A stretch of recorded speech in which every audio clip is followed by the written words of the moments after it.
These are 10 works of mine that I selected both for color and shapes and stories. Some are from my travels to Italy.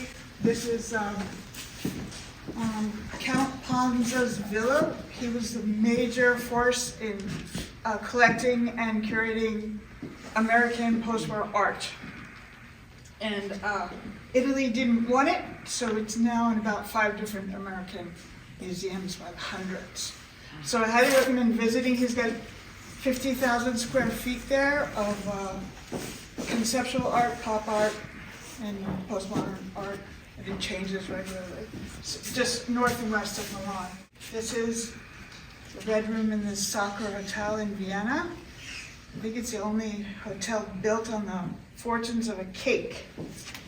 And it's been in the same family for 200 years and mostly run by strong women, 3 different strong women. One was a cigar smoking woman.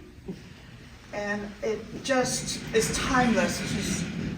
It absorbs you when you're in the room and you just want to sit there and just feel good in it.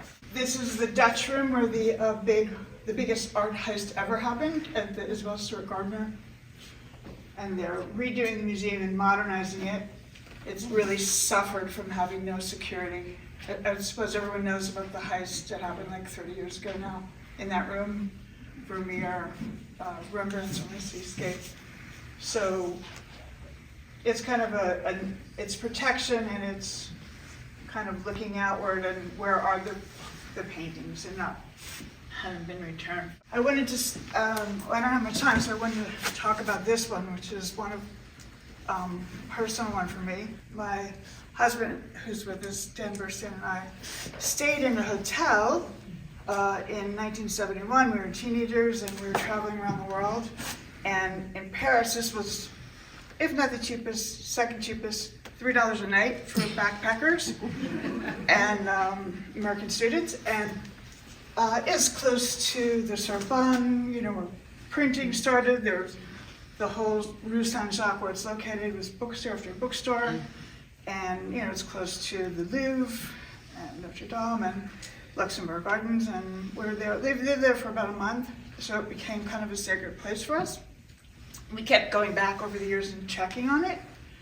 And then one year it was just closed and chained up, and for several years closed. But the last time we went back in 2018, it was a 4-star luxury 20-suite boutique hotel. Some of the rooms were $400 a night. So their concept, this is a very teeny lobby room. The concept here is 1970s. We were there in the 1970s, and it was so run down. I mean, to get into the toilet, you had to perch on the stairway and kind of hop into it. It originally was a coaching hotel within the old walls of Paris. You pull in a stagecoach, you go upstairs to sleep. The horses are in the interior courtyard in the back. So, these are mid-century modern pieces. This is a brother Italian architect wanted this to look like the sun, and this is the Dane Arne Jacobsen, 1960, the swivel egg chair. Swiveling so you can talk and converse with people. But everything on this wall, which looks like a book, not a book. Cardboard and wooden blocks, which of course would be so in opposition to the 1970s, but it's a stage set. It's like an Instagram set. And you don't really see these colors together. They're psychedelic, but I asked a couple of friends about this before I had to talk about it, and one of my friends, Karina, works in film editing and sound editing in Hollywood, and she said it's like the test screen that comes up every single time I went to work. I had to, the luminance had to match, the chroma had to match. I looked at that test screen every day I worked. I asked a young student what he thought of it. He said, isn't it like the DNA? Test strips.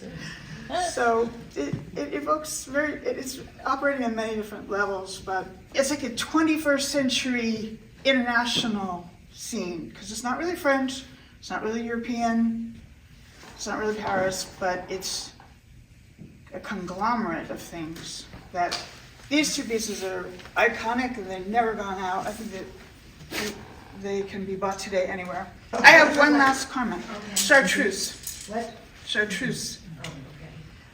Oh, In 2007, in the film, it's very, very famous. This is the only thing that's really French in here, is the color chartreuse, where the quote is, "Chartreuse, the only liqueur that's good enough, they had to name a color after it."